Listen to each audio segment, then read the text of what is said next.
கடவுளுடன் காலை வணக்கம். புனித மார்க்கு எழுதிய நற்செய்தி 6ஆம் அதிகாரம் 34 முதல் 44 வரை உள்ள இறைவார்த்தைகள். அக்காலத்தில் இயேசு படகிலிருந்து கலிலேயா கடற்கரையில் இறங்கிய போது பெரும் திரளான மக்களை கண்டார்.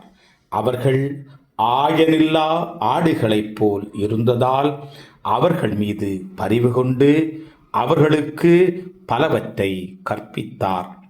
இதற்குள் நெடுநேரமாகிவிடவே சீடர் அவரிடம் வந்து, இவ்விடம் பாலை நிலம் ஆயிற்றே, ஏற்கனவே நெடுநேரம் ஆகிவிட்டது.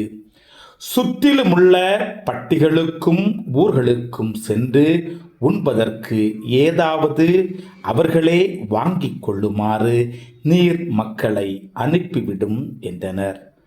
அவர் அவர்களிடம், நீங்களே அவர்களுக்கு உணவு கொடுங்கள் என்று பதிலளித்தார். அவர்கள், நாங்கள் போய் 200 தெனாரியத்திற்கு அப்பம் வாங்கி இவர்களுக்கு உண்ண கொடுக்க வேண்டும் என்கிறீரா என்று கேட்டார்கள். அப்பொழுது அவர், உங்களிடம் எத்தனை அப்பங்கள் இருக்கின்றன, போய் பாருங்கள் என்று கூற, அவர்களும் பார்த்துவிட்டு 5 அப்பங்களும் 2 மீன்களும் உள்ளன என்றார்கள்.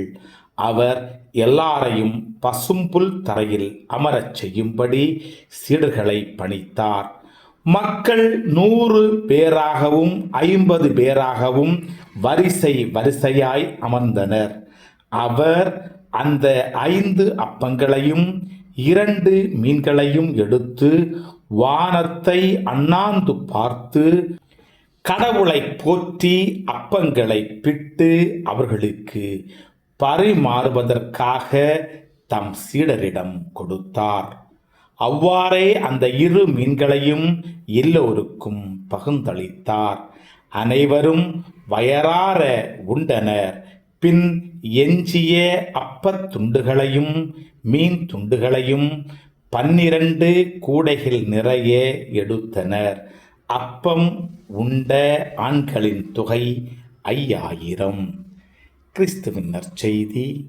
இந்த நாள் இனிய நாளாக அமைய வாழ்த்துக்கள்.